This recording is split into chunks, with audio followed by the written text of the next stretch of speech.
Bonjour.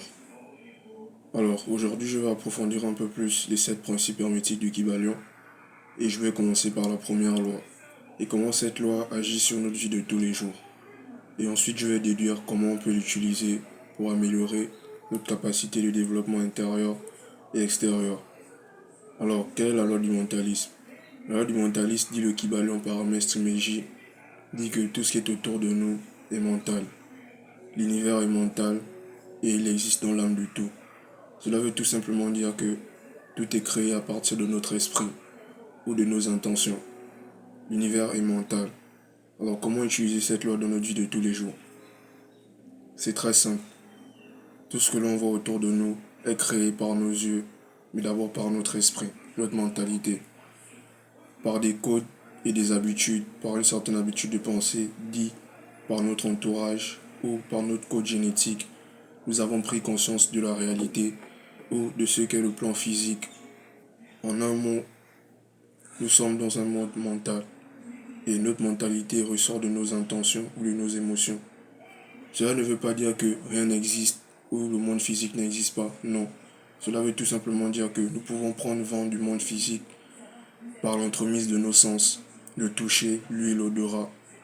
Et ces sens sont mis en action par notre mentalité qui nous permet de prendre vent de ces mondes physiques grâce à nos capacités, nos sens supérieurs ou nos capacités psychiques supérieures. Ceci, c'est l'intention, la concentration, l'association d'idées, la mémoire et l'imagination. Alors ces 5 sens mentaux supérieurs sont extrêmement connectés à nos sens physiques, qui sont les sens que nous connaissons tout le temps, le toucher, l'ouïe, l'odorat, la vue. Par ces sens, nous arrivons, grâce à notre mentalité, à prendre vent ou prendre conscience du monde physique et de son existence. Donc en un mot, on peut prendre ce paradoxe sur 2 plans. L'univers existe, mais il n'existe pas non plus. Il existe car l'être humain a permis, par sa mentalité, de prendre vent de son existence. Donc en un mot, si l'être humain n'existait pas, ce monde autour de nous ne devait point exister. Ou du moins, il devait être un état immanent. On peut prendre l'exemple d'un animal. Le chien ne perçoit pas le monde comme nous le percevons, car il n'a pas les mêmes sens que nous. Pour lui, le monde est comme un rêve. Disons tout simplement que le monde n'existe pas, car il n'a pas de sens assez développé pour manifester le monde physique sur son plan intérieur. L'être humain a plusieurs plans, du plan physique au plan éthérique qui est le plan le plus haut, et nous pouvons descendre jusqu'au plan astral, mental et physique. Dans une autre vidéo, je pourrais parler de ces plans et les approfondir, mais restons dans la loi du mentalisme. Donc, comment utiliser la loi du mentalisme dans notre vie de tous les jours?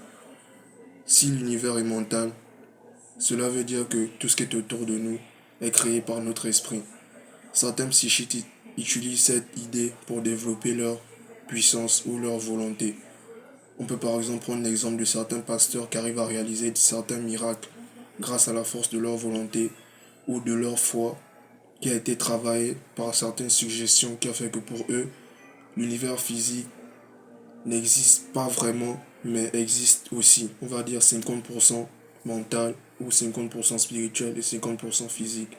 Ce qui fait que pour eux, la réalité est un gros paradoxe. Et grâce à ça, leur mentalité a pu se pousser. Grâce à ça ça leur a permis autant pour moi de créer des travaux qui tiennent du prodige, comme se sauver de certaines maladies, se développer dans certains points, utiliser leurs pensées pour se téléporter, par exemple. Certains psychistes ont atteint ce niveau. Les hypnotistes aussi connaissent bien cette loi. Alors la loi du mentalisme est la loi des lois, ou disons tout simplement c'est le premier plan pour arriver à maîtriser son être physique ou sa mentalité physique sur un plan intérieur et extérieur. Merci.